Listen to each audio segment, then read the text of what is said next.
ทองสถาบันลาวอเมริกาโอ้ถือว่า3-4มหาลัยถือว่าเข้ารอบ4ทีมสุดท้ายวิทยาการกองทัพวิทย์มหาวิทยาลัยสุพรรณวงศ์มหาลัยสถาบันลาวอเมริกาแล้วก็แม่นหยังมหาลัยแห่งชาติถือว่า3-4ประเภทที่ว่าได้เข้าชิงว่าซั่นซะสำหรับข่าวมื้อนี้ก็คิดว่าเอาส่ำนี้เนาะมีทางบริการนี้ก็พอดี9:30นเนาะพอดี9:30นแต่ว่าลืมหน่อยหนึ่งเลยโอ้ลืมไปเติมหน่อยหนึ่งซะอันนี้มันสมหน้านักกีฬาเตะบ้านเอาไปเติมหน่อยหนึ่งนี่ก็แม่นเขาเอิ้นว่าอัตราแลกเปลี่ยนอัตราแลกเปลี่ยนประจำวันที่14พฤษภาคม2024อัตราแลกเปลี่ยนประจำวันที่14พฤษภาคม2024นี่ตัวนี้มันอ้างอิงจากธนาคารพงศวรรค์เด้อตัวนี้เด้อธนาคารภาคธุรกิจนั่นแหละดอลลาร์อเมริกา1ดอลลาร์ก็ถือว่า21,000กว่าเนาะ21,000ปลายซื้อ21,000ปลายไทยบาทก็แม่น652เนาะ1บาทเท่ากับ652เงินเยนแม่นเงินหยวนCNY China หยวนก็แม่น1หยวนต่อ 3,000เพิ่นซื้อ 3,000 ปลายโลเด้โลก็1โลก็เท่า22,000ปลายนี่ก็อัตราแลกเปลี่ยนนอกนั้นก็ราคาคำเด้ราคาคำมื้อวานขายออกนี่1บาทนี่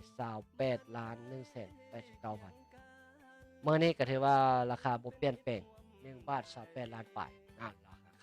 ำส่วนว่าราคาน้ำมันก็แม่นอยู่นครหลวงจันทน์กับปัจจุบันนี้ก็น้ำมันแอดซังธรรมดาแอดซัง N91 25,000ปลาย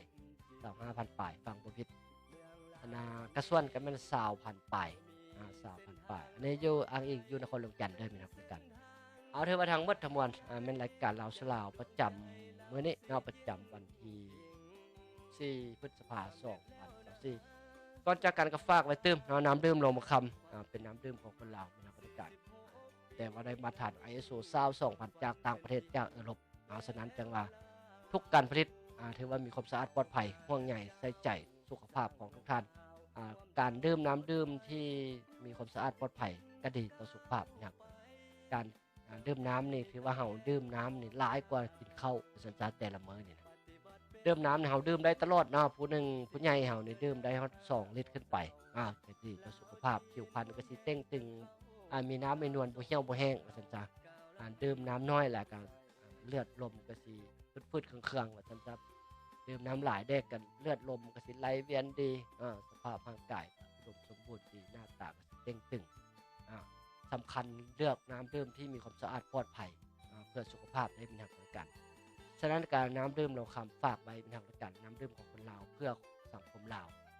ผลิตภัณฑ์ของคนลาวเราต้องได้ส่งเสริมต้องได้อุดมความสู่ต้องได้ช่วยเหลือกันเป็นต้นเป็นน้ำดื่มที่มีมาตรฐานสูงแต่ราคาในแบบลาวๆทุกคนสามารถจับต้องได้ราคาก็บ่แพงดังแจ้วจ้อยแจ้งไปมือเบื้องต้นรายการปรับขึ้น 2,000 แพ็คนึงขึ้น 2,000 แต่ว่าก็ยังลดน้ำดื่มเจ้าอื่นๆอยู่ไม่นับเลยแต่คุณภาพในระดับสากลฉะนั้นปัจจุบันน้ำดื่มรวมคำก็มี8สาขาในขอบเขตทั่วประเทศเนาะนครหลวงจันทน์ก็มีสาขาตั้งอยู่บ้านคำสวัสดิ์และบ้านน้อยสุดามุกไสสถานนครหลวงจันทน์ไปบ่ฮอดซบบ่เห็นก็โทรถามแก้วจ้อยได้นี่ทักมาทางเพจทางอีหยังนี้ก็ได้แก้วจ้อยอยากได้น้ำดื่มโลบคำไปจำหน่ายไปขายพ่อค้าเซาขาย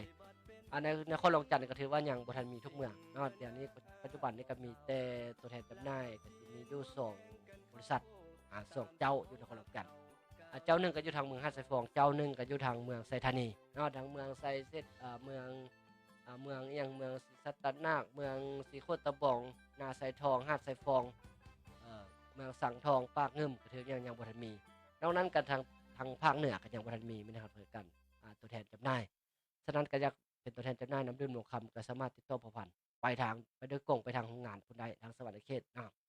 คันบ่มีเบอร์โทรติดต่อบ่ได้ก็หาแก้วจ้อยก็ได้สอบถามแก้วจ้อยพ่อพันธุ์แก้วจ้อยก็ได้แก้วจ้อยพร้อมจะให้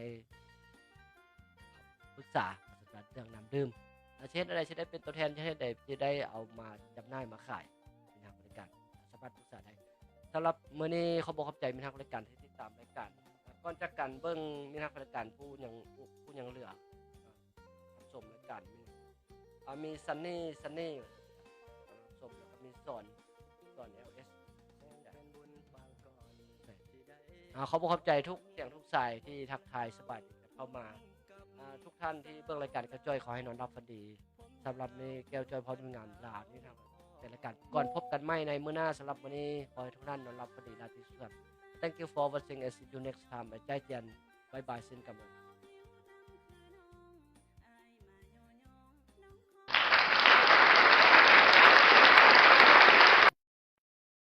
ฝากสายใหญ่